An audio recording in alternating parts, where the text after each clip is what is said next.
कहते हैं जब इंसान की दुनिया खामोश हो जाती है तब अल्लाह की आवाज दिल में गूंजने लगती है।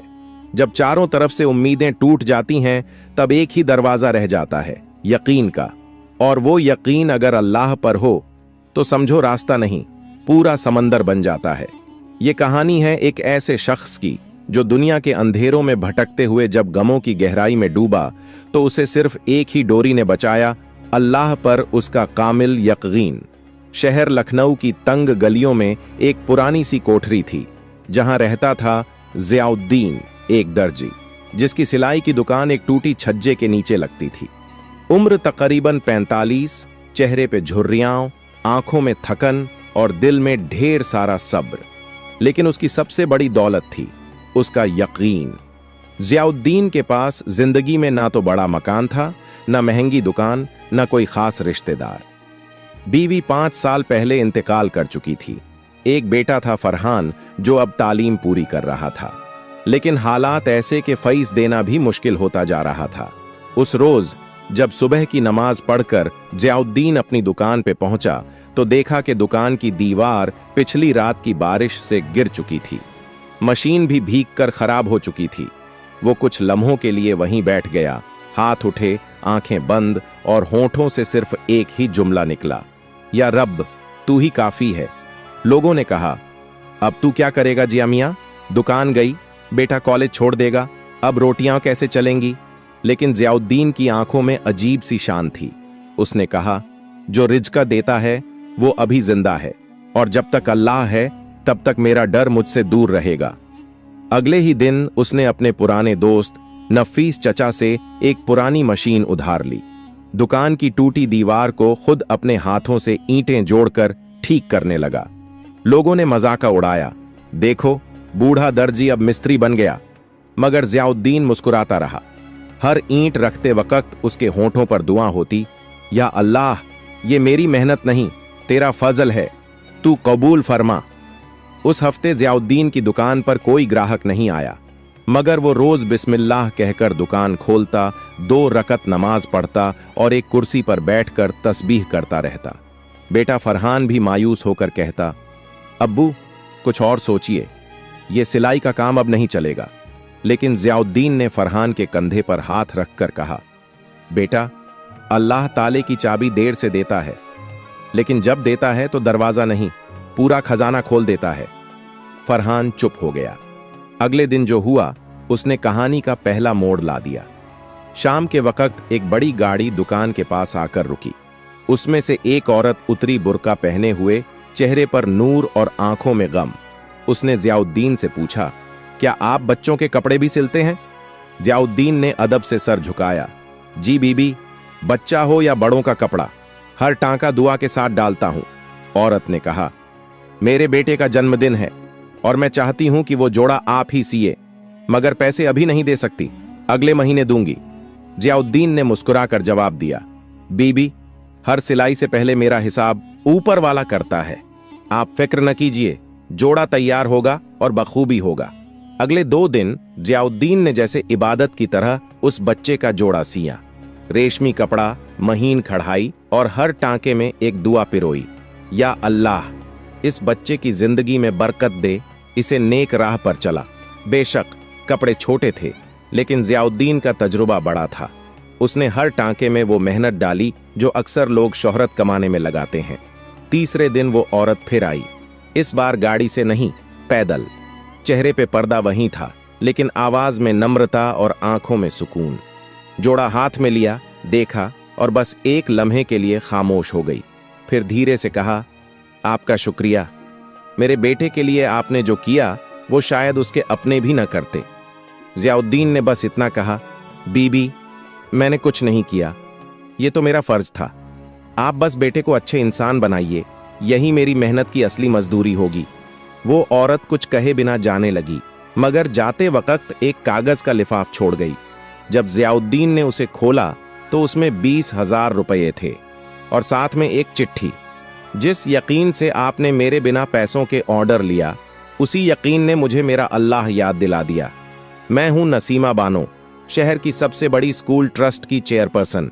आप जैसे लोगों की हमें तलाश थी। अब से आप ही हमारे स्कूल यूनिफॉर्म्स के ऑफिशियल दर्जी होंगे। अल्लाह ने मुझे आपसे मिलवाकर मेरा ईमान ताज़ा कर दिया। जब ज़ियाउद्दीन ने ये चिट्ठी पढ़ी तो उसका दिल सिजदा करने को मजबूर हो गया। आंसू निकल आए, लेकिन वो आंसू गम के नहीं थे, शुक्राने के थे।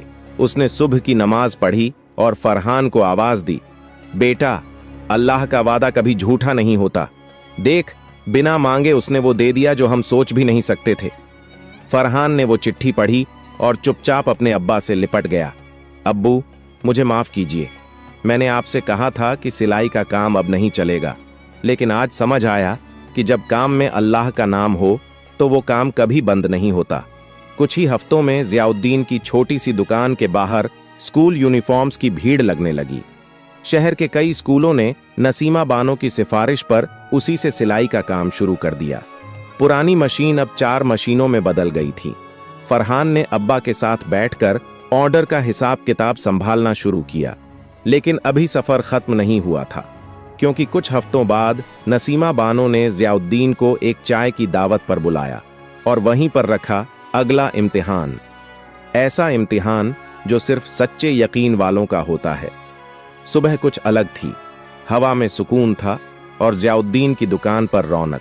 बड़े बड़े स्कूलों के लोग लाइन में खड़े थे। कोई ऑर्डर देने आया था, कोई सलाह लेने और कोई तो बस उसकी दुआ मांगने आया था। इसी भीड़ के बीच एक कार आकर रुकी। बाहर निकली नसीमा बानो। चेहरे पर वही नकाब, लेकिन आंखों में आज एक अलग रोशनी थी। उन्होंने फरहान को मुस्कुराकर कहा, अपने अब्बा से कहिए कि आज शाम 5 बजे हमारे स्कूल ट्रस्ट के ऑफिस में तशरीफ लाएं। एक खास दावत है, सिर्फ उनके लिए। फरहान ने हाथ जोड़ लिए और अंदर जाकर ज़ियाउद्दीन को बताया।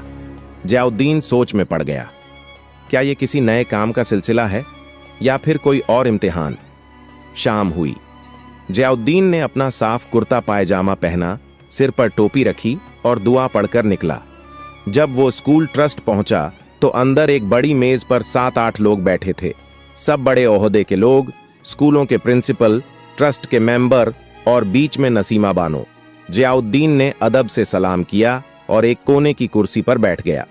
तभी नसीमा बानो ने कहा, जनाब ज़ियाउद्दीन साहब, आज हम आपको सिर्फ शुक्रिया कहने नहीं बुलाए हैं। आपके यकीन ने हमें एक नई सोच दी है। आज शहर में ट्रस्ट की एक नई शाखा खुल रही है, एक स्कूल जिसका नाम होगा मदारिसुल यकीन, और हम चाहते हैं कि आप उसके डायरेक्टर बने। एकदम सन्नाटा छा गया। ज़ियाउद्दीन की सांसें जैसे थम गईं। मैं? उसने धीरे से कहा, मैं तो एक दर्जी हूं, सिलाई करता हूं। डायरेक्टर जैसा ओहदा मेरे बस की बात नहीं है। नसीमा बानो ने मुस्कुराकर जवाब दिया, दर्जी हैं, मगर उस रब के धागे से सिलते हैं जो लोगों के टूटे यकीनों को जोड़ता है। हमें ऐसे ही लोगों की जरूरत है जो बच्चों को सिर्फ किताबें नहीं, किरदार भी सिखा सकें। अब इम्तिहान शुरू हुआ। मेज पर बैठे एक साहब बोले, अगर आप ये ओहदा लेते हैं तो हर महीने 50,000 रुपए तनख्वाह होगी, साथ में एक गाड़ी, एक बड़ा घर और स्टाफ भी मिलेगा। मगर एक शर्त है, आपको अब सिलाई छोड़नी होगी। यह सुनते ही ज़ियाउद्दीन के चेहरे की रंगत बदल गई। सिलाई छोड़ दूं? उसने खुद से बुदबुदाया। वो काम जिसमें मैंने हर टांका अल्लाह के नाम पर डाला, वो रोजी जिसे मैं नेकी समझकर करता हूं, सिर्फ ओहदे के लिए उसे छोड़ दूं? सबकी निगाहें उस पर थीं। ज़ियाउद्दीन ने कुछ लम्हों तक खामोशी ओढ़े रखी, फिर बोला, मैं शुक्रगुजार हूं आप सबकी अजमत का और इस ओहदे के ऐलान का, मगर मेरी रिज़्क की चाबी अल्लाह के हाथ में है। अगर वो चाहेगा तो इस सिलाई से ही मुझे वो इज्जत देगा जो ओहदे नहीं दे सकते। मुझे अफसोस है, मगर मैं ये पेशकश नहीं ले सकता। कमरा खामोश था। किसी को यकीन नहीं हुआ कि कोई ऐसा भी जवाब दे सकता है जहां लोग ओहदे के लिए रिश्वत देते हैं, वहां ये आदमी उसे ठुकरा रहा था। नसीमा बानो उठी और उसने सबसे पहले ज़ियाउद्दीन का हाथ चूमा। आपने हमें एक और सबक सिखाया कि इज्जत कभी कुर्सियों से नहीं आती, बल्कि उस यकीन से आती है जो इंसान को अपने रब से जोड़े रखे। बात यहीं खत्म नहीं हुई थी। ज़ियाउद्दीन लौटते वक्त रास्ते में रुका, नमाज पढ़ी और बस एक दुआ की, या रब, अगर तेरा वादा सच्चा है तो तू मुझे कहीं बड़ा बना, लेकिन उसी राह पर रख जहां तेरा नाम जुड़ा हो। और फिर जो हुआ वो पूरे शहर के लिए एक मिसाल बन गया। सुबह की सफेदी आसमान पर फैल चुकी थी।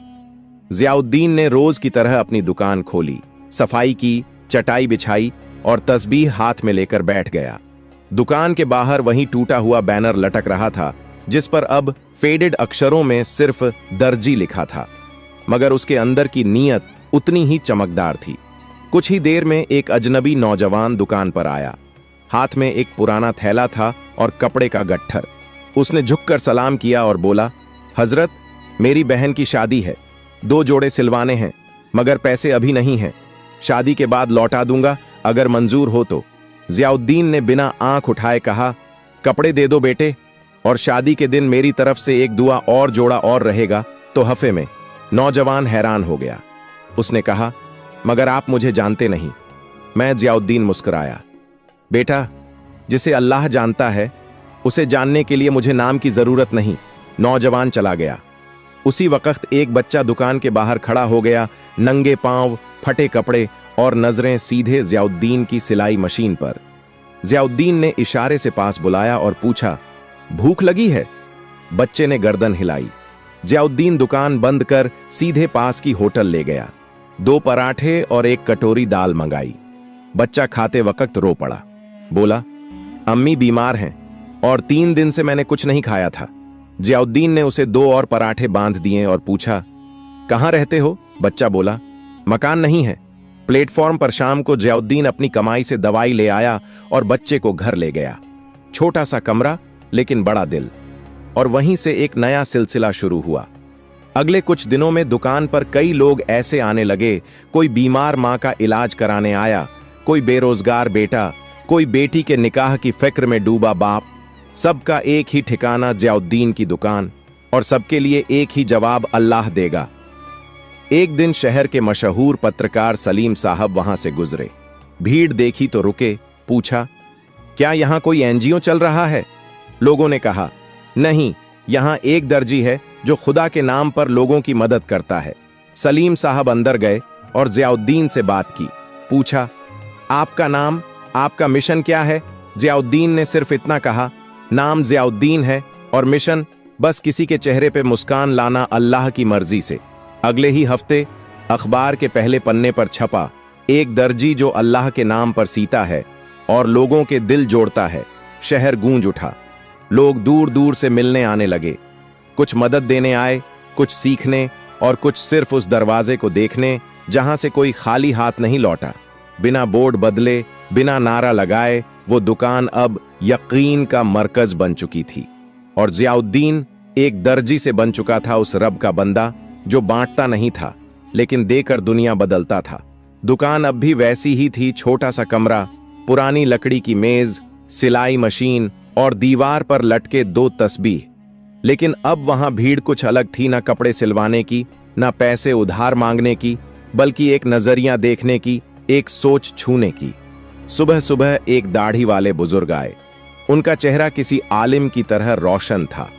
उन्होंने अंदर बैठकर जियाउद्दीन से पूछा, क्या आप वही हैं जिन्होंने भूखे बच्चों को खाना खिलाया, एक अनजान की बहन का जोड़ा तैयार किया और किसी फटी चप्पल वाले को जूते खरीद के दिए? जियाउद्दीन ने सिर झुकाकर कहा, कुछ नहीं हुजूर, ये सब अल्लाह का करम है, मैं तो बस एक जरिया हूं। बुजुर्ग की आंखें भर आईं। उन्होंने कहा, बेटा, आज के दौर में लोग मस्जिदों में इबादत करते हैं, लेकिन तू तो अपनी दुकान में खुदा का नूर फैलाता है। मैं मज़ारों पर गया, किताबें पढ़ी, मगर तेरे जैसा यकीन कहीं नहीं देखा। फरहान ये सब दूर से देख रहा था। शाम को उसने अब्बा से पूछा, अब्बू, जब आपके पास कुछ नहीं था तब भी आप इतना यकीन कैसे रखते थे? जियाउद्दीन ने मुस्कुराकर जवाब दिया, जब तेरे पास कुछ नहीं होता तो तुझसे कुछ छिन नहीं सकता, और जब सब छिन जाए तब जो रह जाए वही तेरा रब होता है। रात को फरहान ने देखा कि एक बड़ी सी गाड़ी दुकान के सामने रुकी। उसमें से उतरे शहर के डिप्टी कमिश्नर, उनके साथ एक टीम थी, कैमरे, कागज, फाइलें। उन्होंने जियाउद्दीन से कहा, सरकार ने आपके काम से मुतासिर होकर एक प्रस्ताव भेजा है। एक नई सरकारी योजना इमदाद ए हुनर में आपको ब्रांड एम्बेसडर बनाने का इरादा है। आप जैसे लोगों के जरिए हम समाज को नई सोच दे सकते हैं। जियाउद्दीन ने बात सुनी लेकिन कुछ जवाब नहीं दिया। चुपचाप अपनी कुर्सी से उठे, कोने में लगे वुजू के लिए पानी के ड्रम से हाथ धोए और दुकान के एक कोने में 2 रकअत नफल नमाज पढ़ने लगे। टीम खामोश खड़ी रही। नमाज के बाद उन्होंने मुस्कुराकर सिर्फ इतना कहा, मैं राजी हूं, मगर एक शर्त पे। जहां भी जाऊं वहां पहले मस्जिद होगी, फिर मीटिंग, पहले तस्बीह होगी, फिर तकरीर। डिप्टी कमिश्नर ने हैरानी से देखा और धीरे से कहा, ऐसे लोग अब किताबों में मिलते हैं, असल जिंदगी में बहुत कम। फरहान की आंखों में आंसू थे। अब्बा ने कंधे पर हाथ रखा और कहा, जब तू अल्लाह से जुड़ता है तो दुनिया तुझसे जुड़ जाती है, मगर जब तू दुनिया से जुड़ता है तो खुदा तुझसे दूर हो जाता है। और अब वो दुकान नहीं रही, वो बन चुकी थी एक मकतब, एक मजहबी जलसगाह, एक हकीकी मदरसा, जहां सिलाई के साथ किरदार सिया जाता था, जहां कपड़े नहीं इंसान तैयार होते थे। शहर की गलियों में अब ज़ियाउद्दीन का नाम किसी मशहूर अफसर या कारोबारी की तरह नहीं, बल्कि एक चुपके से मदद करने वाले बुजुर्ग के रूप में लिया जाने लगा था। मगर खुद ज़ियाउद्दीन को इन सब से कोई फर्क नहीं पड़ता था। उसकी जिंदगी अब भी वही थी, सुबह नमाज, दुकान की सफाई और फिर तस्बीह के साथ दिन की शुरुआत। फरहान ने एक दिन कहा, अब्बा, हम चाहें तो ये दुकान बड़ी बना सकते हैं, एक नया शोरूम खोलें, एसी लगवाइए, नाम चमकाएं, आप अब ब्रांड हैं। ज़ियाउद्दीन ने मुस्कुराकर बेटे की आंखों में देखा और कहा, बेटा, अल्लाह का नाम जितना सादगी से लिया जाए उतना असर करता है। दुकान बड़ी हो जाए, इसमें बुराई नहीं, मगर नीयत बड़ी रहनी चाहिए, नाम नहीं। जिस रोज ये दुकान मैं से चलने लगे और वो से न चले, उसी रोज इसे बंद कर दूंगा। अगले हफ्ते एक बुजुर्ग मौलाना आए लखनऊ के मशहूर दारुल उलूम से, और उन्होंने कहा कि उनके मदरसे में दीनी तालीम के साथ हुनरमंद बच्चों को सिलाई कढ़ाई की तालीम देने के लिए किसी ऐसे शख्स की जरूरत है जो हुनर के साथ यकीन भी सिखा सके। हमारे बच्चे कुरान तो पढ़ते हैं, मगर जिंदगी सीने वाला कोई नहीं। हमें दरकार है ऐसे उस्ताद की जो उन्हें खुददारी, सब्र और तवक्कुल सिखा सके। ज़ियाउद्दीन ने बिना देर किए हामी भर दी। अब हर जुमा को वो दारुल उलूम जाता, बच्चों को सिर्फ मशीन चलाना नहीं बल्कि अल्लाह की रजा के साथ काम करना सिखाता। एक दिन एक बच्चा आया, नाम था रईस, माँ का अकेला बेटा, जो कहता था, अम्मी कहती हैं मेहनत करना सीखो वरना दुनिया तुम्हें जूते पहनाएगी। ज़ियाउद्दीन ने उसके हाथ में तस्बीह देकर कहा, बेटा, मेहनत हाथ से करो और यकीन दिल से। जब दोनों साथ होंगे तो दुनिया नहीं, अल्लाह तुम्हें जूते देगा, और वो भी नए। मदरसे की छत से रोज शाम को बच्चों की आवाजें आती, या अल्लाह हमें भी अपने ज़ियाउद्दीन जैसा बना। और ये दुआ धीरे धीरे शहर से निकलकर सूबे में फैल गई। एक दिन मुख्यमंत्री के दफ्तर से फोन आया, हम चाहते हैं कि आप हुनर और हया मिशन के मुख्य सलाहकार बने, लाखों बच्चों को आपकी जरूरत है। ज़ियाउद्दीन ने सिर्फ इतना कहा, अगर मंच पर बैठने से बेहतर किसी बच्चे की सिलाई सुधारना है तो मैं वहीं बैठूंगा, मशीन के पीछे। उस रात फरहान ने देखा कि अब्बा अकेले दुकान में बैठे रो रहे हैं। पूछा, अब्बा, आप क्यों रो रहे हैं? ज़ियाउद्दीन ने कहा, जब लोग तुझे ताली दें तो न रो, मगर जब तुझे ये लगे कि तू वाकई अच्छा है तो जरूर रो, क्योंकि यही घड़ी है जब शैतान सीने में गुरूर का बीज बोता है। दिन बीतते गए, मगर ज़ियाउद्दीन की दिनचर्या वैसी ही रही। फज्र की नमाज, दुकान की सफाई, तस्बीह के साथ शुरुआत और हर सिलाई में अल्लाह का नाम। अब लोग कपड़े नहीं बल्कि दुआएं लेने आते थे। एक दिन एक बुजुर्ग औरत आई, गोद में 5-6 साल का बच्चा, आंखों में थकान और होठों पर खामोशी। वो बोली, बेटा बिस्तर पर है, बीमारी है, डॉक्टरी इलाज काम नहीं आया, किसी ने कहा कि आपसे मिलवाना जरूरी है। ज़ियाउद्दीन ने बच्चे का माथा सहलाया, कुरान की एक आयत पढ़ी, हाथ उठाकर दुआ की, या शाफी, तू ही है जो शिफा देता है, इलाज से नहीं अपनी रहमत से।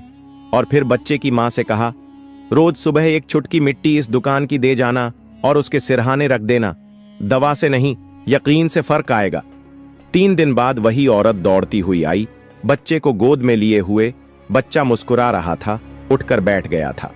औरत ने रोते हुए कहा, आपने क्या दिया?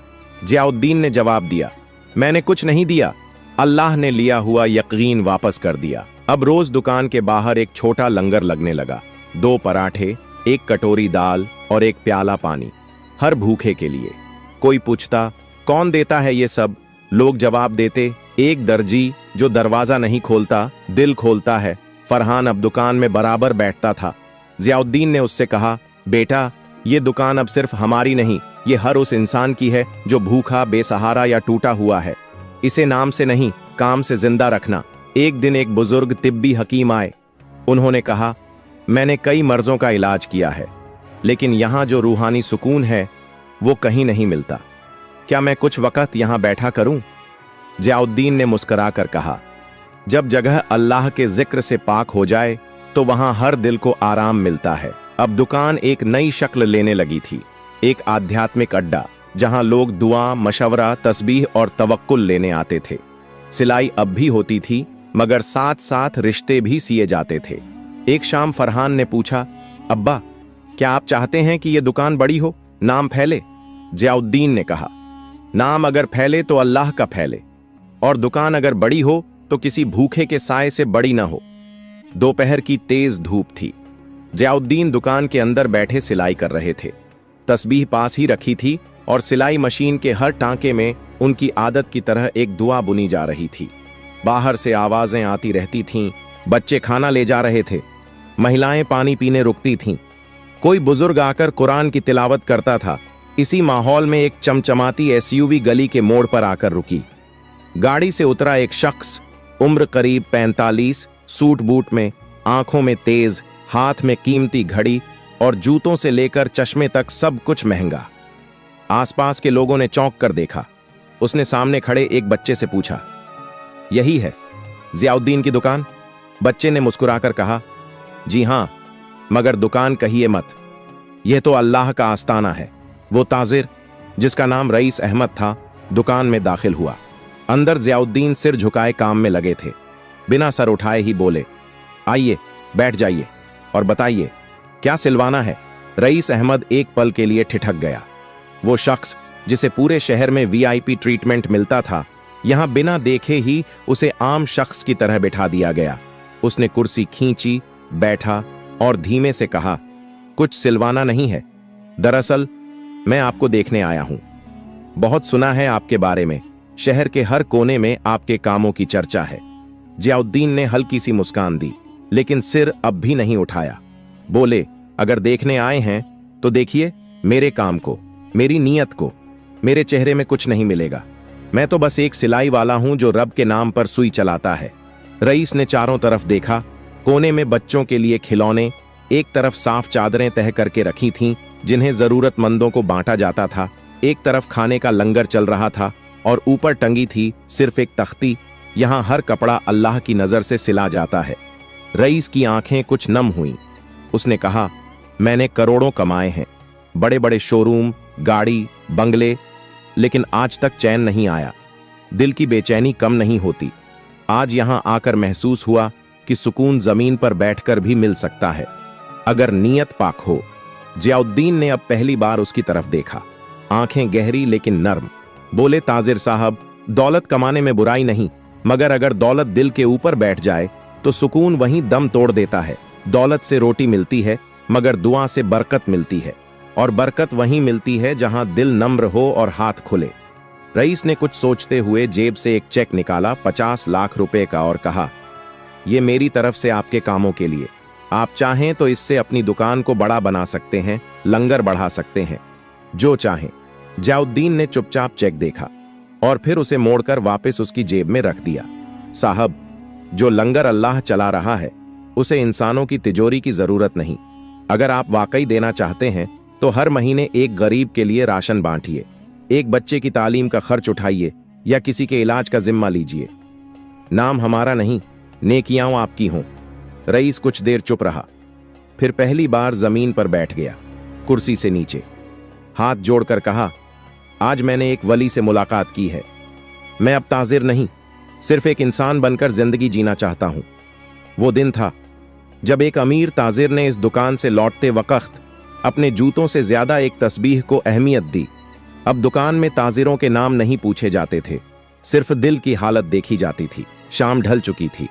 सूरज की आखिरी किरणें जियाउद्दीन की दुकान की दीवारों पर सुनहरी चमक बिखेर रही थीं। चिड़ियां लौट रही थीं, बच्चे खाना बांटकर वापस बैठ चुके थे और तस्बीह की खनक हवा में धीरे धीरे गूंज रही थी। मगर आज माहौल कुछ ज्यादा खामोश था। फरहान ने देखा कि अब्बा सामने की कुर्सी पर बैठे हैं, आंखें बंद, तस्बीह हाथ में, होंठ हिल रहे हैं लेकिन आवाज नहीं आ रही। धीरे से पास गया और कंधे पर हाथ रखा। जियाउद्दीन ने आंखें खोलीं, एक गहरी सांस ली और बोले, बेटा, लगता है अब मेरा सिलसिला पूरा होने वाला है। फरहान कांप गया। अब्बा, ऐसी बात मत कीजिए। जियाउद्दीन ने बहुत प्यार से मुस्कुराते हुए कहा, मौत से डर नहीं लगता बेटा। मैंने पूरी जिंदगी उस अल्लाह के भरोसे गुजारी है जिसने हर लम्हा मुझे उठाया, संभाला। अब जब बुला रहा है तो क्या मुंह मोड़ूं? उन्होंने उठकर वुजू किया, 2 रकत नमाज अदा की और फिर दुकान के कोने में बैठ गए। रात के वक्त दुकान के बाहर एक आदमी आया, नंगे पांव, आंखों में पानी, हाथ कांपते हुए। कहने लगा, मैं लुट गया हूं, घर उजड़ गया, जीने का कोई रास्ता नहीं बचा। जियाउद्दीन ने उसे अंदर बुलाया, पानी दिया और एक पुराना कुर्ता निकालकर उसके कंधों पर रख दिया। बेटा, जब सब कुछ छिन जाए तो समझो कि अब सिर्फ अल्लाह रह गया है, और जब अल्लाह रह गया है तो सब कुछ दोबारा मिल सकता है। आदमी फूट फूट कर रो पड़ा। जियाउद्दीन ने उसके सिर पर हाथ रखा और धीरे से पढ़ा, ला तखफ इन्नल्लाह माना, मत डर, अल्लाह हमारे साथ है। उस आदमी ने कहा, क्या मैं रोज यहां आ सकता हूं? जियाउद्दीन ने कहा, यह जगह मेरी नहीं, अल्लाह की है। यहां आने से पहले इज्जत लाओ, नाम नहीं। रात गहरी हो चली थी। फरहान दुकान बंद करने आया तो देखा अब्बा वहीं बैठे बैठे सो गए हैं। तस्बीह हाथ में है और चेहरे पर एक रूहानी चमक है, जैसे कोई सुकून की चादर ओढ़कर मुस्कुरा रहा हो। पास गया, हल्का सा झुका, अब्बा। लेकिन अब्बा की रूह अब सफर पर जा चुकी थी। अगले दिन शहर की सुबह कुछ और थी। अखबार की पहली सुर्खी थी, एक दर्जी चला गया मगर पीछे छोड़ गया यकीन का खजाना। उनकी दुकान के सामने हजारों लोग जमा हुए। कोई बच्चे जिन्हें उन्होंने कपड़े दिए थे, कोई माँ जिनकी दवाई के लिए उन्होंने चुपचाप पैसे भेजे थे, कोई वो ताजिर जिसने उन्हें सजदा किया था। हर चेहरा गीला, हर हाथ दुआ में उठा हुआ। उनकी तस्बीह अब दुकान की दीवार पर टंगी थी। फरहान ने दुकान को बंद नहीं किया, बल्कि एक नया बोर्ड लगाया, दर्जी साहब नहीं रहे, मगर उनका यकीन अब भी यहां सिलाई करता है। कभी किसी गली में कोई भूखा बच्चा आज भी पूछता है, क्या यहां वो बुजुर्ग रहते हैं जो बिना नाम पूछे रोटी देते थे? तो जवाब आता है, वो नहीं रहे, मगर उनकी खुशबू अब भी इस हवा में है, क्योंकि यकीन मरता नहीं, वो बस एक दिल से दूसरे दिल तक सफर करता है।